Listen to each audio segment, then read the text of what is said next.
Assalamualaikum warahmatullahi wabarakatuh. Saya dari kelompok 1.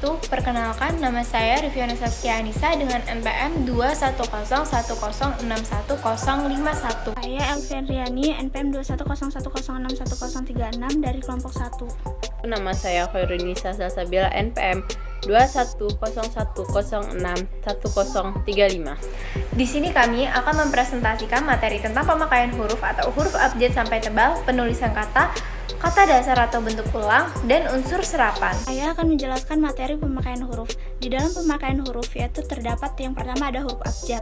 Huruf abjad adalah huruf yang dipakai dalam ejaan bahasa Indonesia yang terdiri dari 26 huruf. Yang kedua ada huruf vokal. Huruf vokal adalah huruf yang melambangkan vokal dalam bahasa Indonesia yang terdiri atas 5 huruf, yaitu yang pertama ada A, E, I, O, dan U. Yang ketiga ada huruf konsonan. Huruf konsonan adalah huruf yang melambangkan konsonan dalam bahasa Indonesia yang terdiri dari 21 huruf. Yang ketiga ada huruf diftong. Huruf diftong di dalam bahasa Indonesia terdapat 4 diftong yang dilambangkan dengan gabungan huruf vokal, yaitu I, AU, E, dan O. Yang kelima ada gabungan huruf konsonan. Gabungan huruf konsonan yaitu melambangkan satu bunyi konsonan. Contohnya huruf K, H, NG, NY, dan SY. Yang selanjutnya huruf kapital. Huruf kapital biasanya dipakai sebagai huruf pertama awal kalimat. Contohnya, apa maksudmu? A-nya diawali dengan huruf kapital. Yang selanjutnya ada huruf miring. Huruf miring biasanya digunakan untuk menuliskan judul buku. Dan yang terakhir ada huruf tebal. Huruf tebal biasanya dipakai untuk menegaskan bagian-bagian tulisan yang sedang ditulis miring. Selanjutnya, saya akan menjelaskan tentang kata dasar dan bentuk ulang. Kata dasar adalah kata yang dapat berdiri sendiri dan ditulis sebagai satu kesatuan. Kata ini ialah kata paling sederhana yang belum ditambahkan imbuhan atau belum memiliki perubahan makna. Nah, menurut Kamus Bahasa Indonesia, kata dasar adalah unsur bahasa yang diucapkan atau dituliskan yang merupakan perwujudan kesahan perasaan dan pikiran yang dapat digunakan dalam berbahasa. Kata dasar memiliki ciri-ciri. Yang pertama, kata dasar merupakan satuan terkecil dalam bahasa yang mempunyai arti. Yang kedua, kata dasar dapat dibagi menjadi kelompok dalam bentuk asal atau tunggal atau bentuk dasar kompleks. Yang ketiga, merupakan pembentukan kata berimbuhan atau kata turunan. Yang keempat, kata dasar yang mendapat tambahan atau imbuhan mengakibatkan terjadinya perbedaan makna. Yang kelima, gabungan kata dasar dapat membentuk kalimat tanpa membutuhkan adanya imbuhan. Contoh dari kata dasar adalah datang, pergi, sahabat, panas, dingin, marah, pintar, dan sebagainya lainnya. Contoh penggunaan kata dasar dalam kalimat adalah yang pertama, Andi datang terlambat ke rumahku.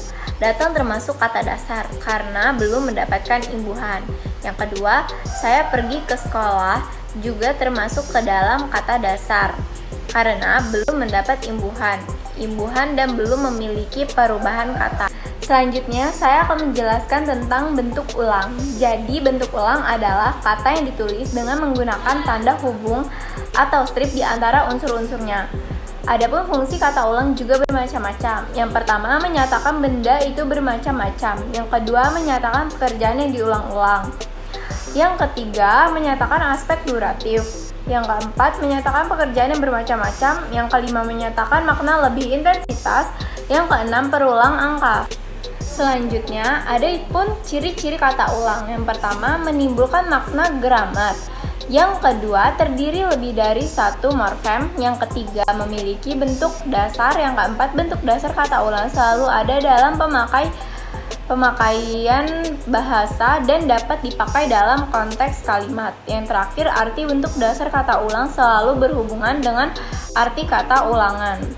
Jenis-jenis kata ulang cukup banyak. Yang pertama, dwilingga, yaitu kata ulang yang tidak mengalami perubahan. Contohnya, meja-meja, buku-buku, rumah-rumah. Meja-meja tidak mengalami perubahan, bendanya tetap saja benda, tetapi kata tersebut mengartikan ada banyak meja. Yang kedua, dwilingga salin suara, yaitu kata ulang yang berganti suara di akhir atau awal kata. Contoh, mondar-mandir, sayur-mayur, bolak-balik. Kata mondar-mandir, kata awalnya mondar, akhirnya mandir. Jadi, suaranya berganti. Yang ketiga, dwipurna, kata yang terjadi akibat adanya pengulangan suku kata di awal. Contohnya tetamu, tetangga, lelaki. Yang keempat, berimbuhan. Yang keempat, berimbuhan kata ulang yang memiliki imbuhan. Contohnya, bermain-main, menari-nari, tertawa-tawa. Artinya bermain-main memiliki arti yang berbeda dengan main. Yang kelima, semua kata ulang yang dipakai suatu benda. Contohnya, kura-kura, lumba-lumba, gado-gado. Jadi apabila kata-katanya dipisah, tidak akan menjadi kata benda. Baiklah, di sini saya akan menjelaskan materi tentang unsur serapan. Dalam perkembangannya, bahasa Indonesia menyerap unsur dari berbagai bahasa lain, baik dari bahasa daerah maupun bahasa asing, seperti Sanskerta, Arab, Portugis, Belanda, atau Inggris. Unsur pinjaman dalam bahasa Indonesia dibagi menjadi dua. Yang pertama, unsur pinjaman yang sepenuhnya terserap ke dalam bahasa Indonesia. Yang kedua, unsur pinjaman yang pengucapannya dan penulisannya disesuaikan dengan kaidah bahasa Indonesia. Ada 4 cara yang biasa ditempuh untuk menyerap bahasa asing ke dalam bahasa Indonesia. Yang pertama, adopsi, adaptasi, penerjemahan, dan kreasi. Selanjutnya, contoh-contoh dari serapan bahasa asing. Contoh serapan dari bahasa Belanda, faal menjadi pal, riem menjadi rim, oktav menjadi oktav, dan politik menjadi politik. Selanjutnya, contoh serapan dari bahasa Sanskerta. Catur warga menjadi catur warga, sapta marga menjadi sapta marga.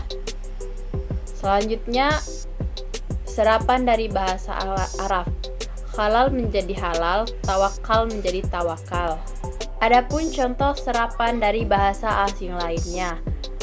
Yang pertama ada C di muka E, I, O, E, dan Y menjadi S. Sentral menjadi sentral, cen menjadi sen. Selanjutnya CC di muka O, U, dan konsonan menjadi K. Accommodation menjadi akomodasi, accumulation menjadi akumulasi. Yang ketiga ada OO dalam bahasa Belanda menjadi O. Komfor menjadi kompor, provos menjadi provos.